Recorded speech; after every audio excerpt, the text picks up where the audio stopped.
Hello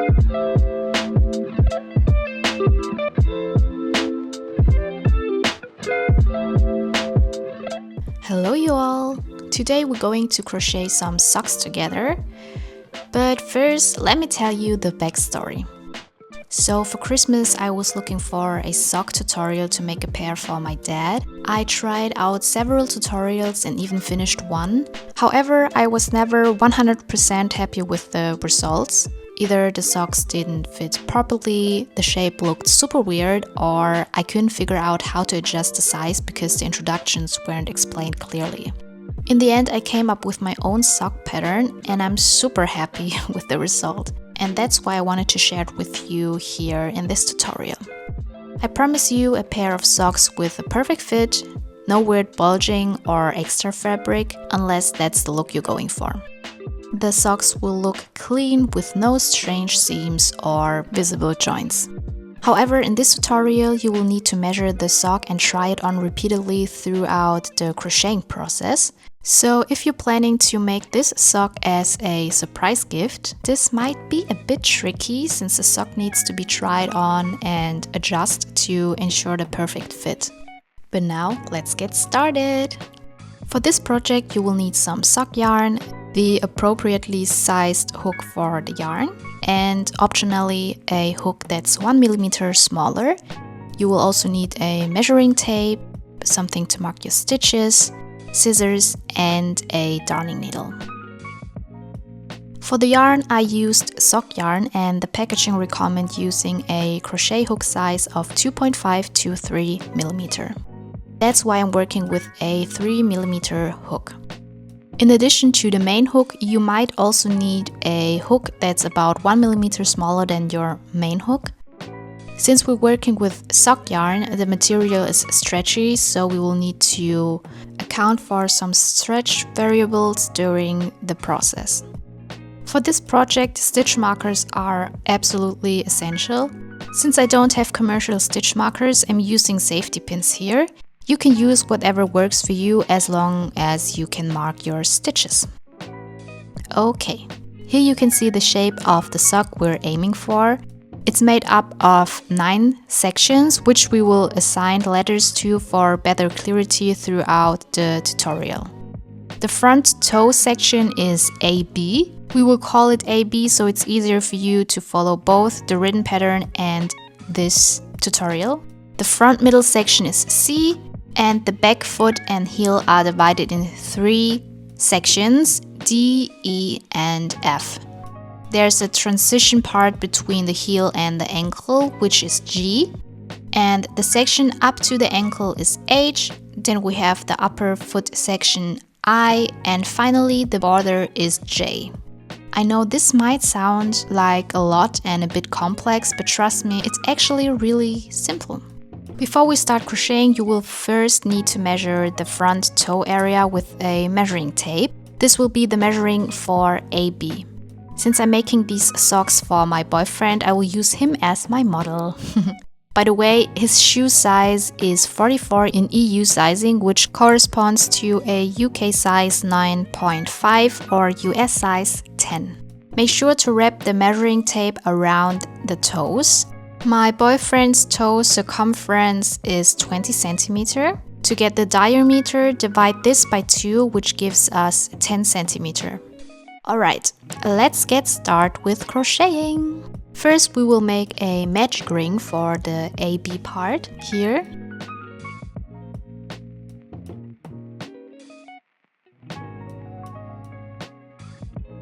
Hold the yarn between your thumb and index finger and wrap it around your index and middle fingers to form an X. Slide the crochet hook under the first strand of yarn and pull the second strand from behind to the front. Now hold the yarn on the hook with one finger and release the rest.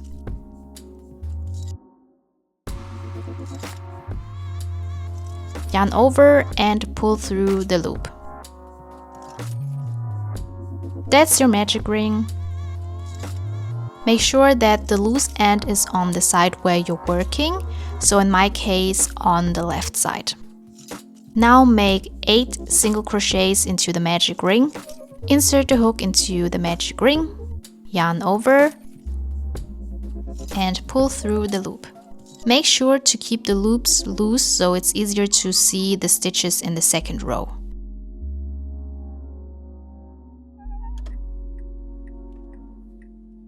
Then yarn over again and pull through both loops on your hook. And again, insert the hook into the magic ring, yarn over and pull through the loop.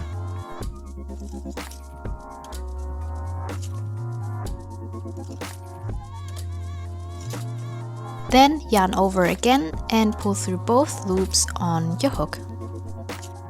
Repeat this process until you have 8 stitches in the magic ring.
For the second row, close the magic ring loosely by pulling the loose strand of yarn.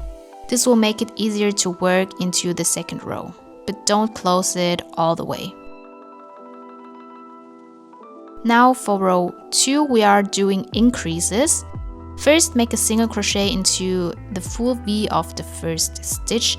If you have trouble finding the first stitch, count from the back to the front. For example, I have 8 stitches in total, so I'm counting from 1 to 8. And the 8th stitch, starting from counting from the hook, is my first stitch. So insert your hook into the full V of this first stitch.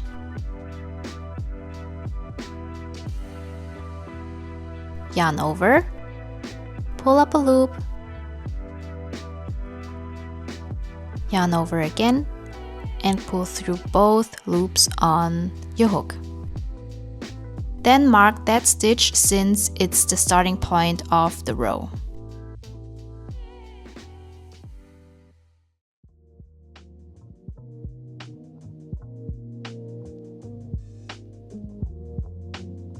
Make a second single crochet into the same stitch. So insert your hook into the loop, yarn over, pull up the loop, yarn over again, and pull through both loops. And for row 2, we are working 2 single crochets into the full V of every stitch until you reach the stitch marker, which means that by the end of the row, you should have 16 stitches.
Once you reached the stitch marker again, close the magic ring completely by pulling the loose yarn.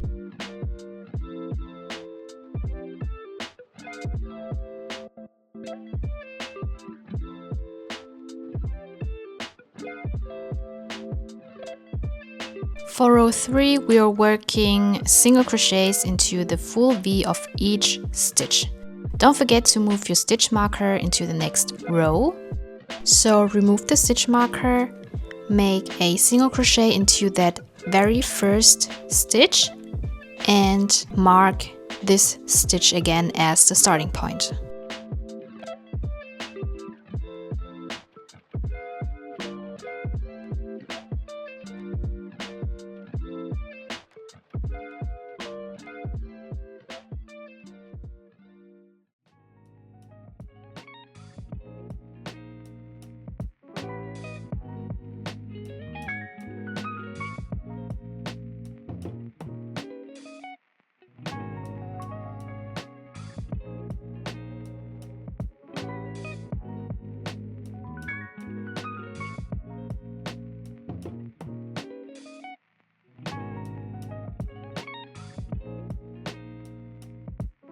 By the end of row 3, you will still have 16 stitches since we didn't do any increases. For row 4, we're doing increases again.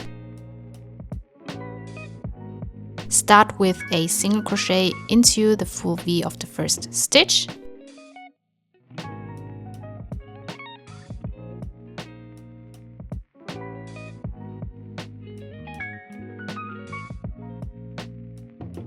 Move the stitch marker into this new stitch.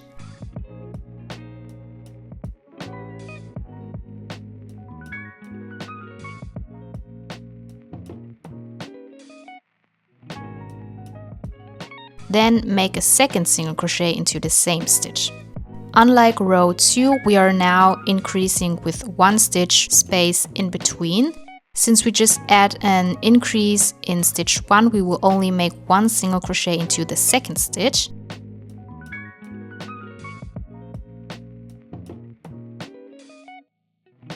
After that, we will increase again by making 2 single crochets into the third stitch.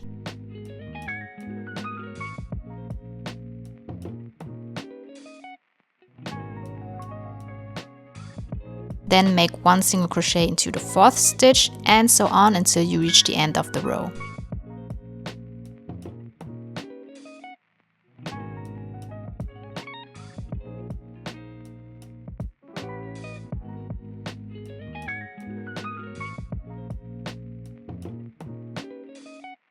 To make sure the increases are correct, you should always end the row with the same amount of stitch space. In this case, you should finish with a single crochet in the last stitch. In the next row, we won't do any increases. We will simply work 1 single crochet into every stitch. Don't forget to move your stitch marker into the next row.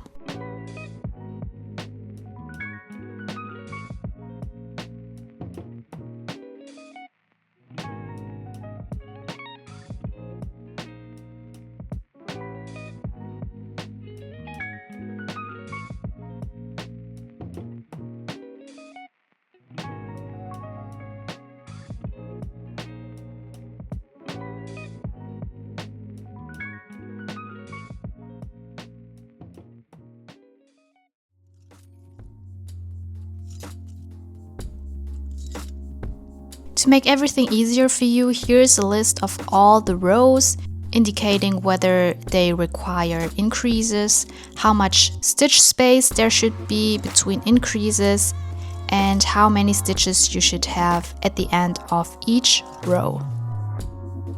Another way to ensure that your increases are correct is to just simply count your stitches at the end of each row when you reach the stitch marker. Make sure to measure your work occasionally by folding the circle in half. Since we're aiming for 10 cm, we're going to add a stretch parameter for the sock yarn. This means that if you want the sock to fit snugly, you will add 1.5 to 2 centimeter to your circle measurement. And if you want the sock to be a bit looser, you will add 1 to 1.5 centimeter. When you add your circle measurement to the parameter, you should end up with the measurement for AB. Here I measure 9 centimeter, and since my boyfriend prefers the socks to be a little looser, I added a parameter of 1 centimeter, bringing the total to 10 centimeter. Altogether, I made 13 rows for this part and ended up with 56 stitches in total. Don't forget to write these numbers down, like how many rows you made and how many stitches you end up with, because you will need the same measurements for the second sock. Once you reach your desired measurement, move the stitch marker into the front loop of the starting stitch. This way, if you need to enlarge the AB part later, you will know where the starting point is. For part C, we need to measure the length of the bottom of the foot, so the part you step on. My boyfriend's total foot length is 26 centimeter. For part C, we only need 65% of the entire foot length, so 65% of 26 centimeter is 15.6 centimeter. And for this part, you also add a stretch variable for the yarn, which is 0.5 centimeter. This means that my project should end up at around 16 centimeter when part C is included. The pattern for part C alternates between crocheting into the full V of the stitch and into the back loop of the following stitch. Start by working a single crochet into the full V of the first stitch where your stitch marker is. Insert the hook into the full V of the stitch.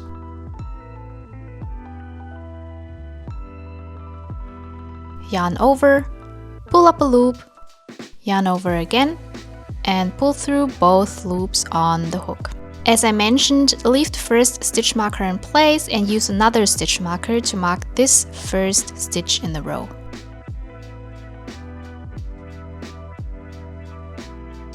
For the second stitch, work into the back loop only. Insert the hook into the back loop of the stitch, yarn over, pull up a loop, yarn over again, and pull through both loops on the hook. Repeat this alternating pattern, so full V and then back loop until you reach the stitch marker again.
Here's a little fun fact. Since this project requires counting rows, I use my little brother's puppet toy to keep track of them. It works really well for me and actually makes the process even more fun.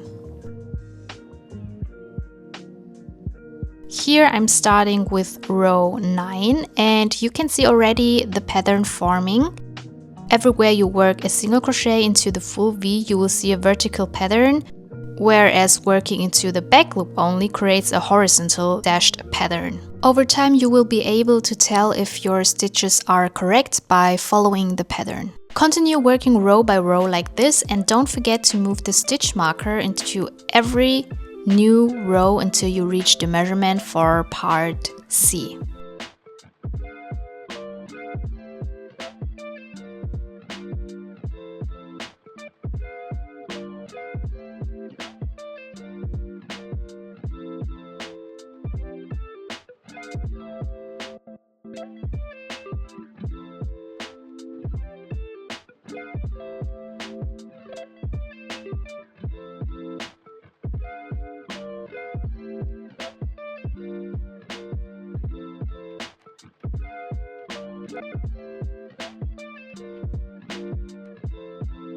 Once you finish part C, the project should be at 65% of the foot length plus the 0.5 stretch variable. In my case, this brings the total length to 16 cm. For part C, I worked 37 rows. Make sure to write down your values as well. Next, we will continue with the back part of the foot and the heel. This section is divided into 3 parts, starting with part D. This part ends where the heel begins to narrow. To get this right, it's best to try on the sock in process again. For my boyfriend, the length to the heel narrowing is 6 cm, so I will work 6 cm for part D. Since this part only covers the bottom of the sock, count half of the stitches from the stitch marker. I have 56 stitches in total, so I will count 28 stitches and place a stitch marker in the 28th stitch. Start counting from the first stitch marker.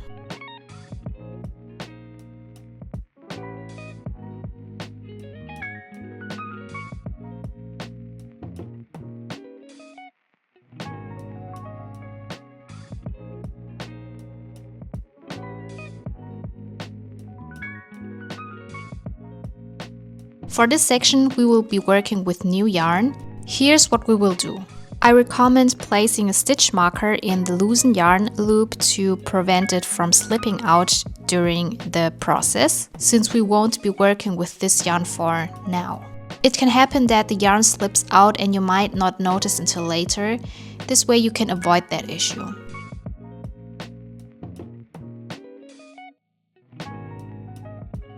To attach the new yarn, insert the hook into the full V of the stitch where the first stitch marker is.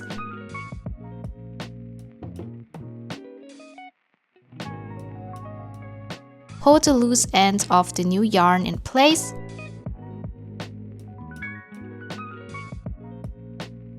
Yarn over. Pull through the stitch. Yarn over again. And pull through the loop. Next, we will make single crochets into every full V of each stitch up to the second stitch marker. Begin by working the first stitch into the same stitch you just joined the yarn. Insert the hook into the stitch, yarn over, pull up a loop, yarn over again, and pull through both loops on the hook. As you work, crochet the loosened yarn into the stitches. Make sure it lies alongside the stitch, if that makes sense. Here you can see what I mean.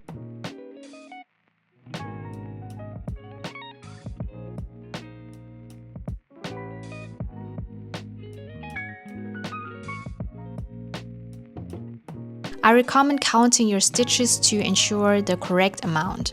Since there are 28 stitches between my stitch markers, each row should also have 28 stitches.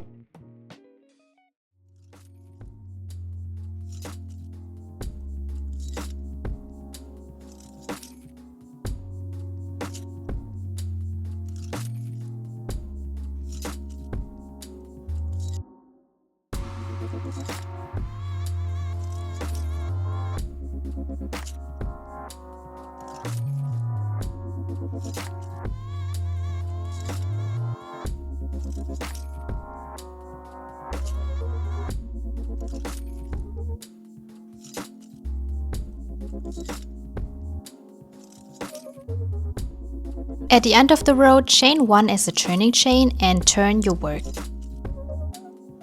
Repeat this process until you reach the heel narrowing. Make sure to always start working into the second stitch from the hook, as the first chain is always the turning chain.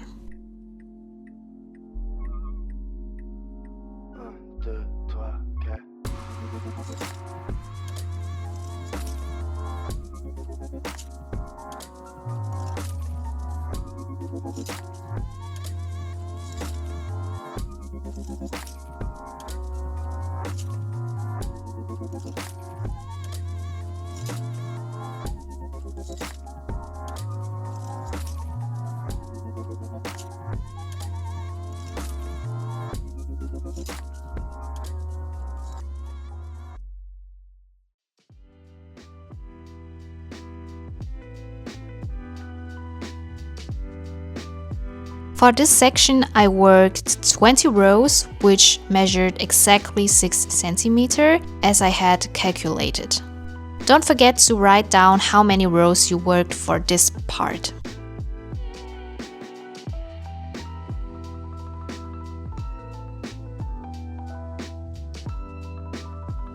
Now that the heel starts narrowing, part E will also narrow. This means we will work decreases in the first row and no decreases in the next 2 rows. Repeat this process until you reach the end of the row. We need an additional 4 cm to complete the total foot length of 26 cm. In the first row of part E, you will make decreases, which means placing a decrease at the beginning and the end of the row. To make a decrease, insert the hook into the second stitch from the hook, yarn over, pull up a loop, then insert the hook into the next stitch, yarn over again, and pull up a loop, yarn over again and pull through all 3 loops on your hook. That's how you do a decrease. Next, work single crochets into the full V of every stitch until you reach the last 2 stitches in the row.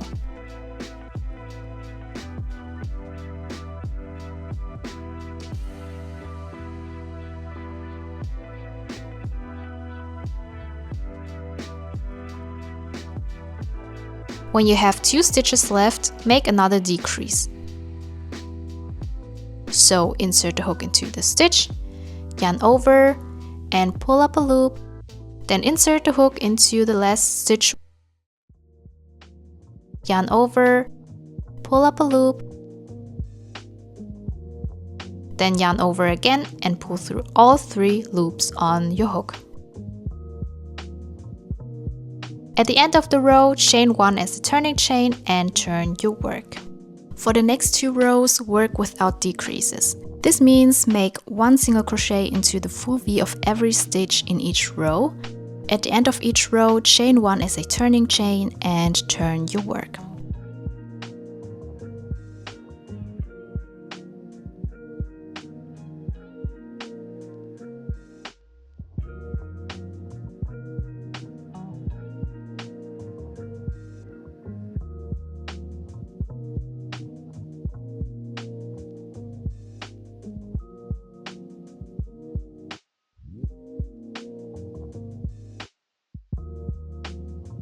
After completing these 2 rows without decreases, repeat the process. 1 row with decreases, followed by 2 rows without decreases. Continue this pattern until you reach the length where the heel ends. It doesn't matter whether the last row is a decrease row or not.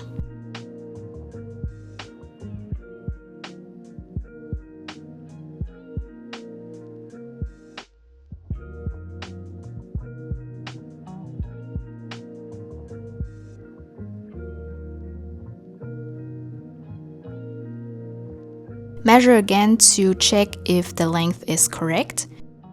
The length of the sock at the sole should now measure 26 centimeters, so the full length of your foot measurement, which we've reached here. For part E, I worked a total of 13 rows. Don't forget to note how many rows you did for part E. Next, we will move on to part F, where we finish the heel.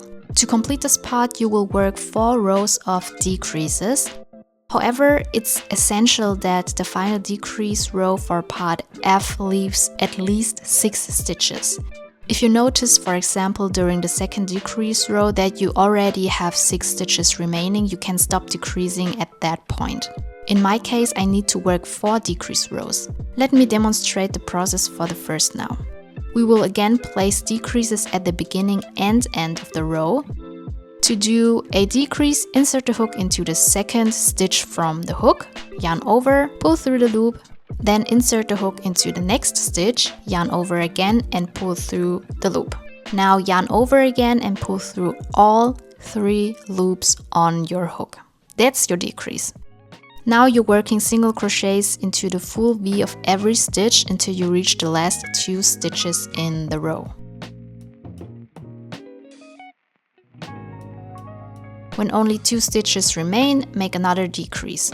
So, insert the hook into the next stitch, yarn over and pull up a loop. Then insert the hook into the last stitch, yarn over and pull up a loop again, yarn over again and pull through all 3 loops on the hook. At the end of the row, chain 1 as a turning chain and turn your work. Repeat this process until you've completed 4 rows of decreases or until you're left with 6 stitches in the row.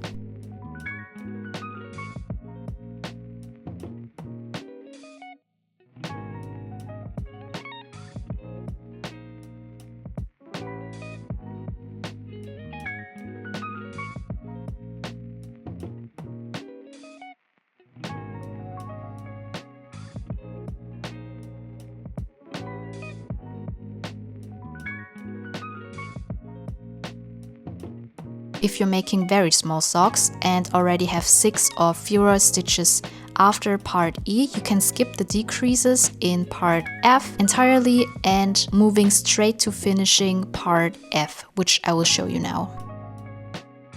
For the final row, regardless of how many stitches you have left, you will sum up all the remaining stitches.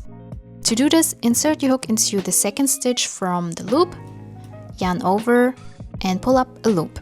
Then insert the hook into the next stitch, yarn over and pull up another loop. Continue this process all the way to the last stitch of the row. You will likely have a lot of loops on your hook, depending on how many stitches you had left.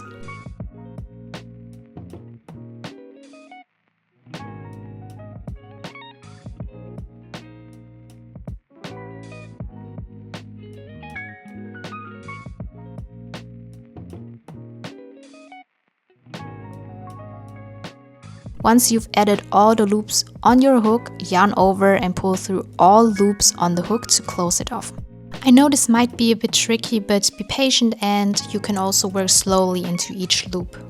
Be sure to pull the yarn tight to avoid a loose edge at the tip of the heel. At the end, chain 2,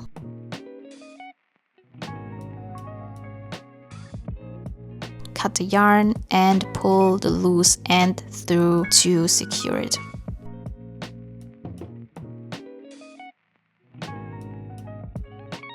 At this point, the heel should be completely closed and your work should now look like this.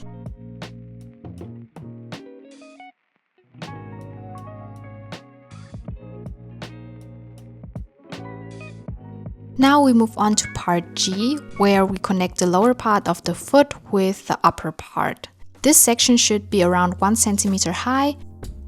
You can now remove the stitch markers you had placed earlier to prevent the yarn from slipping and insert your hook there.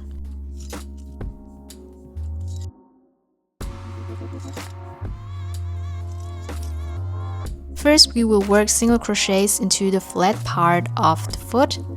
Start by placing a single crochet in the first stitch where you set the stitch marker.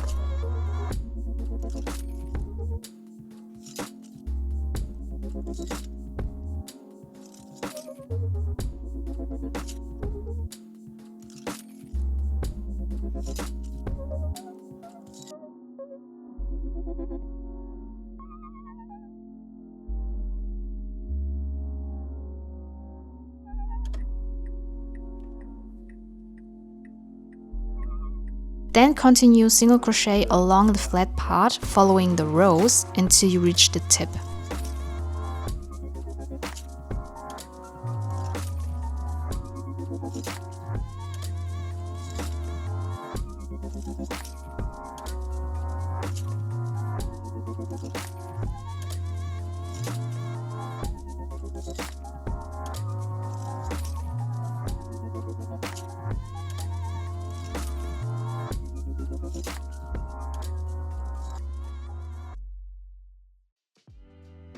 Make sure to note how many stitches you have worked from the first stitch marker to the tip of the flat part. I worked 39 single crochets here. To maintain an even stitch count, we will add 2 single crochets into the same stitch at the tip of the flat part.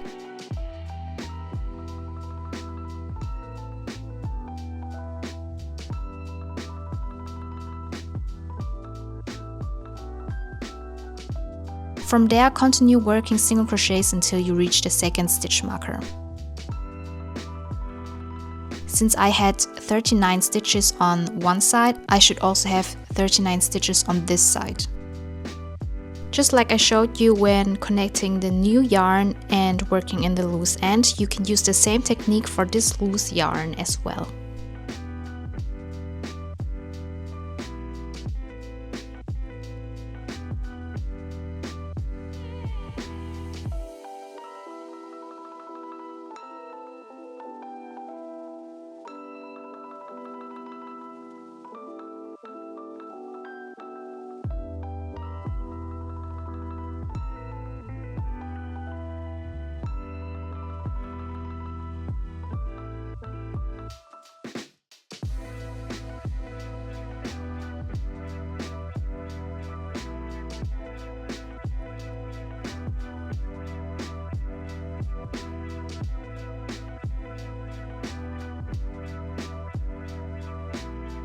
Don't forget to move the stitch marker to the next row. When you reach the area with the pattern, continue following it. Here you can see in the previous rows that there is a horizontal line at the stitch marker. This means that the stitch where the stitch marker is was worked into the back loop.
When you reach the first stitch marker again, continue following the pattern by alternating between working into the full V of the stitch and the back loop. Work as many rows as necessary until part G is about 1 cm high. In my case, I worked 5 rows.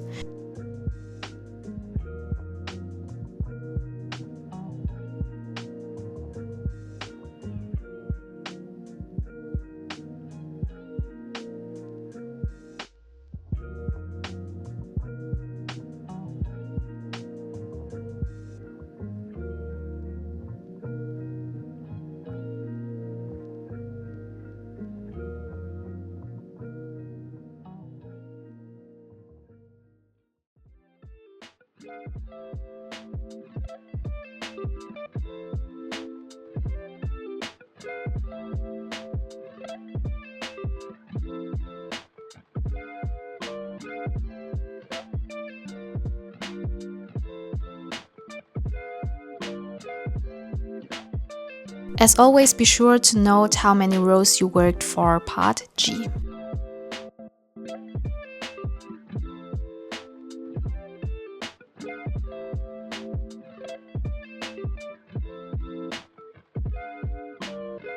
Now let's move on to part H. To determine the height of part H, the sock should first be tried on. Measure from here to the middle of the ankle. For my boyfriend, it's 6 cm. Before we start crocheting, place a stitch marker at about this point so you will know where to measure from later to check if the height is correct. Just place a stitch marker in the front loop of one of these back loops stitches. A quick explanation. For part H, we will alternate between a row with decreases at the two corners where the stitch markers are and a row without decreases. This process will repeat until the desired height for part H is reached. It's important to note that the decrease should be made one stitch away from the stitch marker, so we will decrease as usual, but this time with 3 stitches, not 2. While doing the decreases, continue following the pattern. You need these 3 stitches here, the one before the stitch marker, the one at the stitch marker, and the one after it.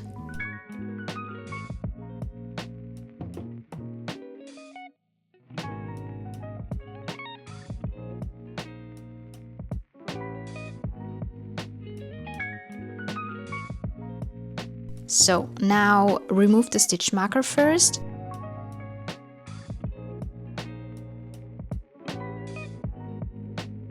Then insert your hook into this stitch, following the pattern, in my case the back loop, yarn over, pull up the loop, then insert your hook into the next stitch, here the full V of the stitch, yarn over and pull up another loop, and finally insert your hook into the next stitch, again the back loop for me, yarn over and pull up the loop.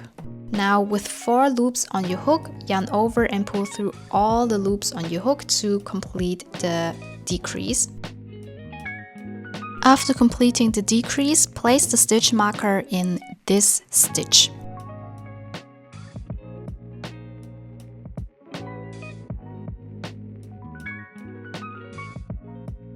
Then continue working single crochets in every stitch following the pattern. You can check which type of stitch you need to work by looking at the last stitch you made.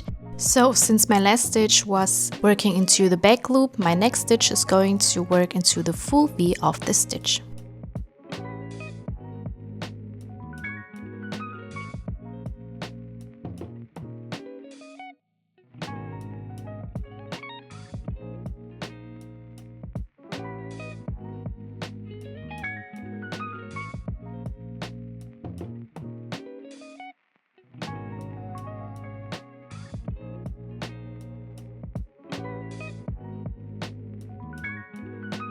When you reach the second stitch marker, repeat the same process as for the first stitch marker.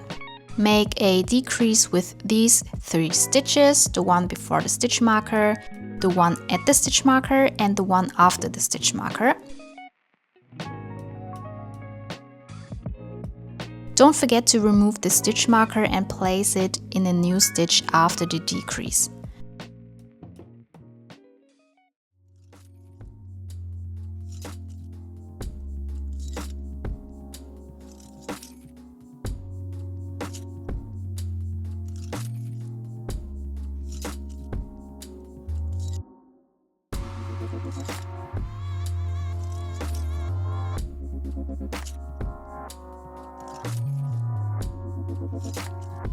Follow the pattern as you decrease and continue with single crochets in each stitch until you reach the first stitch marker again. This will be your first row.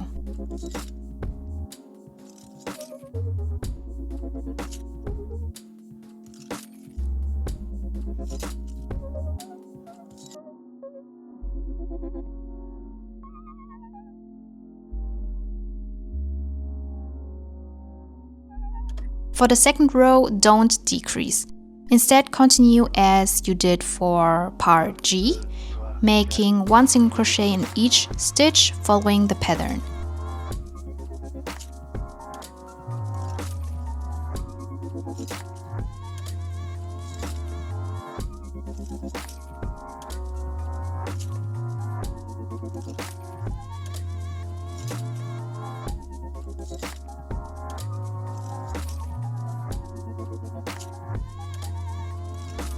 When you reach the first stitch marker again, repeat the entire process.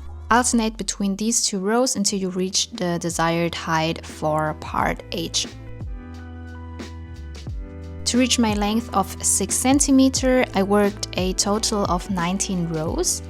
Be sure to note how many rows you worked for the second sock. We are almost at the end. It's best to take a look at the sock again to see where you want it to end. When you try it on, you will notice that the shape adapts to the foot, right? My boyfriend would like the sock to end here, which is relatively low. However, you can make it as high as you like. In my case, there are still 6 cm to the end of the sock. First, I need to plan how high the border should be. I'm planning a border that's 3 cm high, so part I will also be 3 cm. This means part I is 3 cm and part J, so the ribbed border is also 3 cm, giving a total length of 6 cm. Before you begin crocheting, I recommend placing a stitch marker somewhere here, so you can later measure to make sure you've reached the correct height for part I.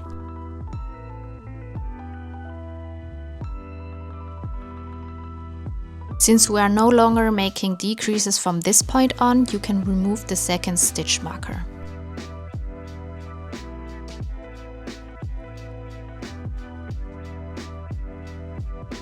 Alright, now we will just work single crochets in each stitch without any decreases, continue with the existing pattern.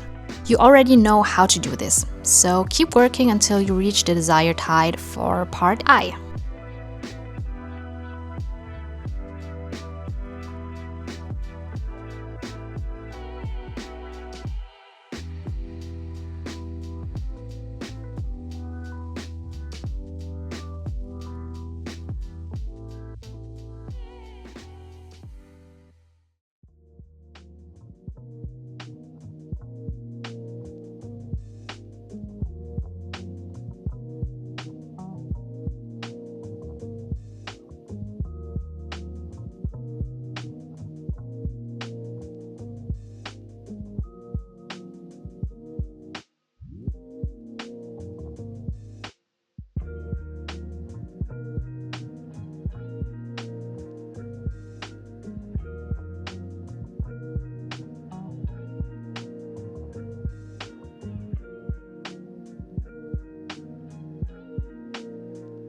I worked 10 rows, and as you can see, we've reached about 3 cm. Don't forget to note your rows. Now we move on to the ribbed border.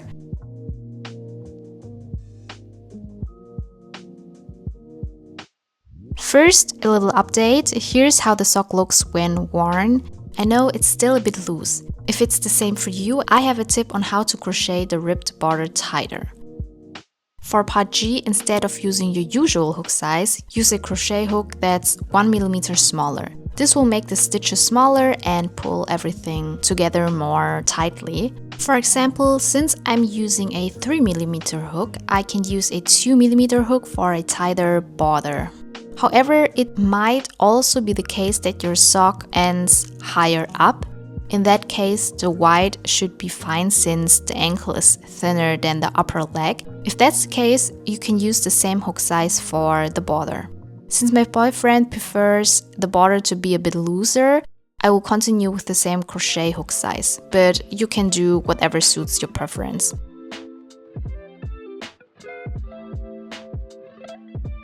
Start by placing the stitch marker at the front loop of the stitch so you know where to start.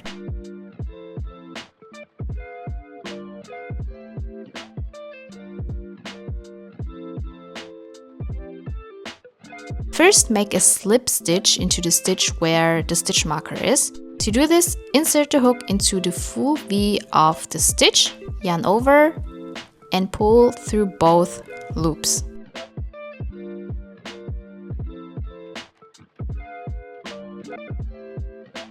That's a slip stitch.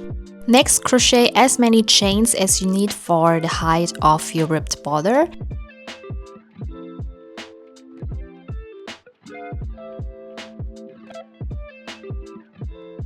I made 8 chains and measured again.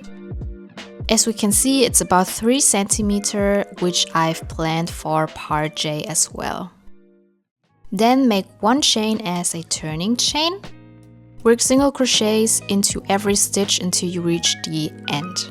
Make sure to work into the second chain from the hook, since the first chain is a turning chain.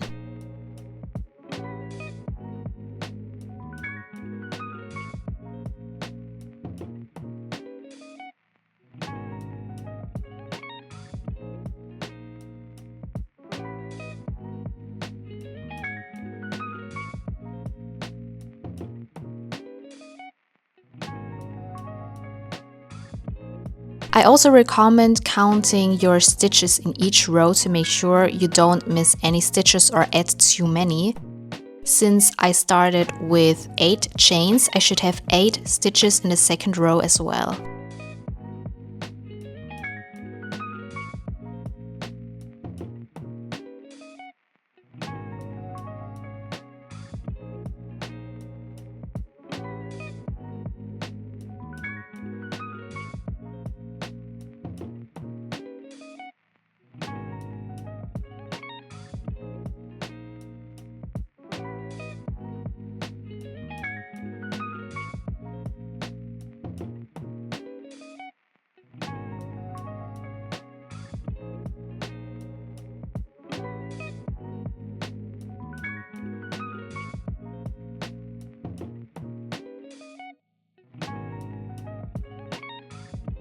At the end of the row, make 2 slip stitches into the next 2 horizontal stitches here. I will show you again how that works. So insert the hook into the full V of the stitch here, yarn over, and pull through both loops. Again, insert the hook into the full V of the next stitch, yarn over, and pull through both loops. Now turn your work. From now on, work into the back loops of the stitches. Skip the first 2 slip stitches we just made and insert the hook into the back loop of the next stitch.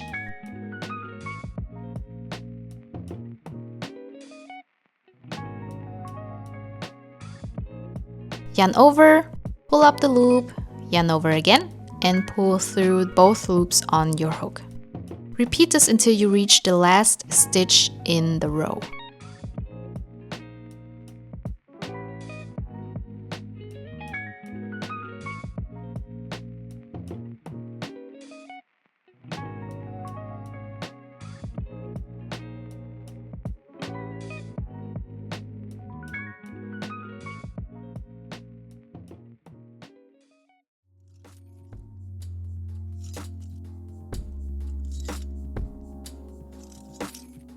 For the last stitch, don't work into the back loop, but into the full V of the stitch.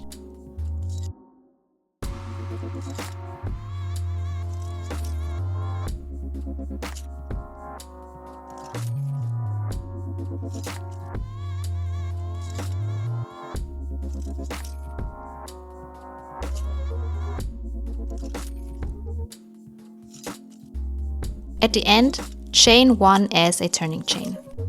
And turn your work. For the start of the next row, work into the full V of the second stitch from the hook.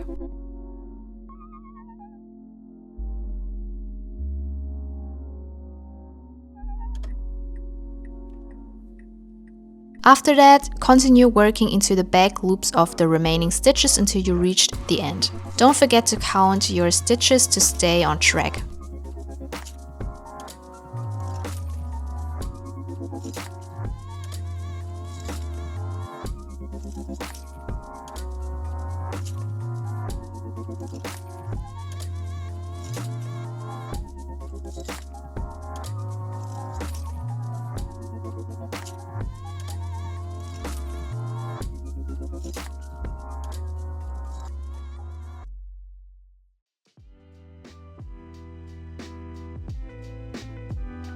At the horizontal part, again make 2 slip stitches as shown.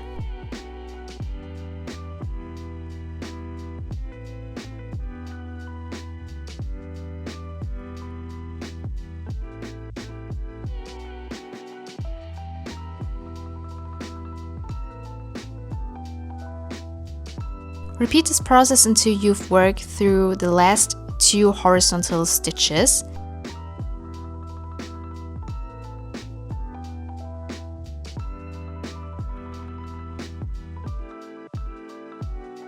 By the way, just to explain, for the top edge, don't work into the back loops, but into the full V of the stitches to make the edge cleaner and more stable.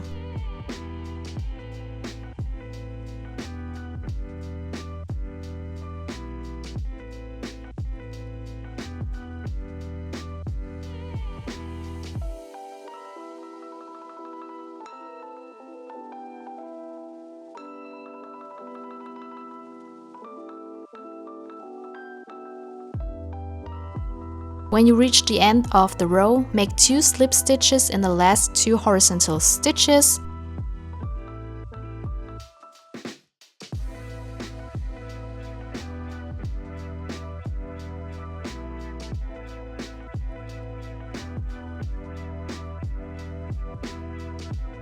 Turn your work, skip the first 2 slip stitches and work single crochets into the back loop of every stitch excepting for the last one.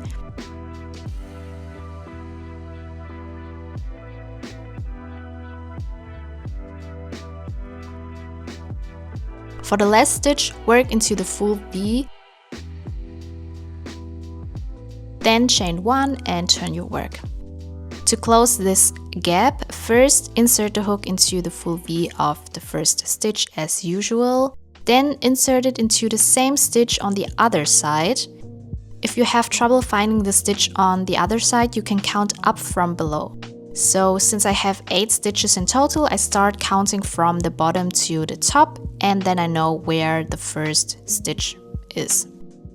Once you found the stitch, insert your hook into the loop.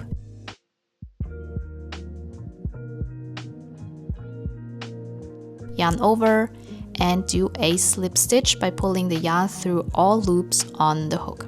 Repeat this process all the way down until the last stitch.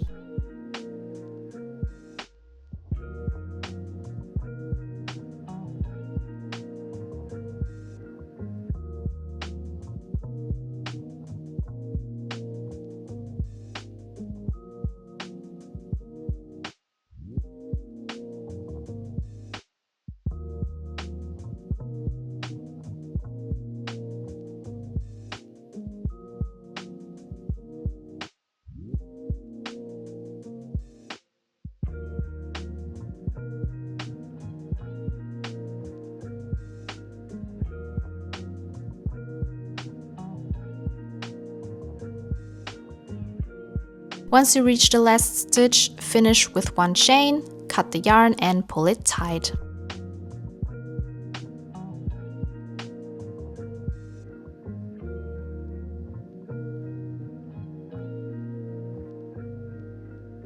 Now you have closed the gap and everything should look clean and cute.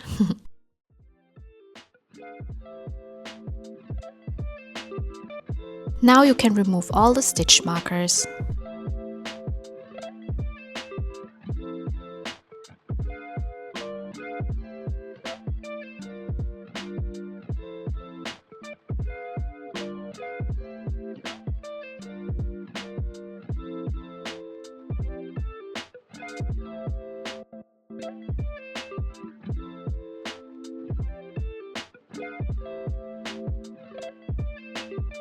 The last step is to weave in the loose ends. First, I pull the yarn inside by inserting the hook from the inside to the outside and then pull the loose yarn inside.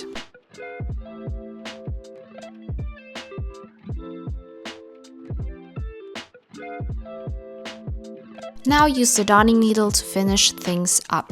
Since I always try to save yarn by keeping the ends short, I have a different method for weaving the loose ends. First, I pass the needle through the parts where the yarn needs to go, as you can see here.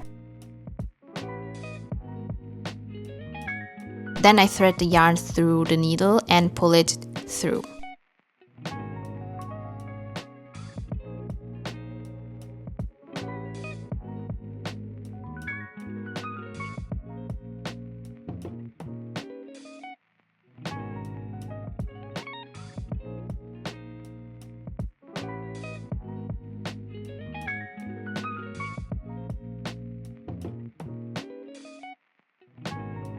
If there's still a lot of yarn left, I repeat the process till the yarn is well woven in.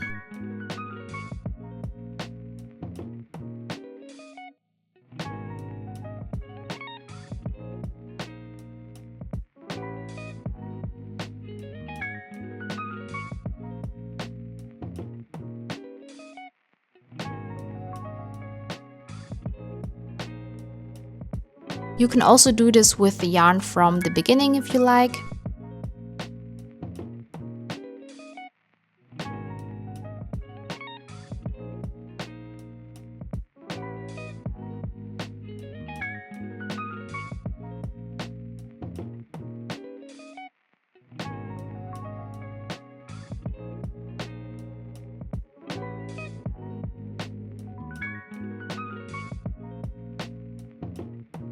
And voila, you're done!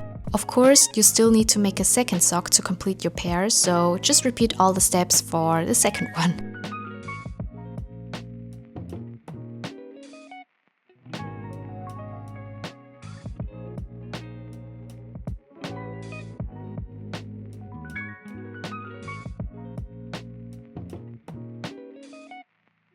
Here's how they look when worn.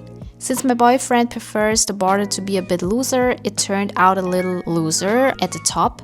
But as I've mentioned before, if you prefer a tighter fit, you can make the ribbed border with a smaller hook size. I really hope you enjoyed my tutorial and that you've picked up some helpful tips for your next projects. Don't forget to share your finished projects with me or tag me on Instagram. I would love to see them. I will see you in the next tutorial, and until then, take care. Have a great day.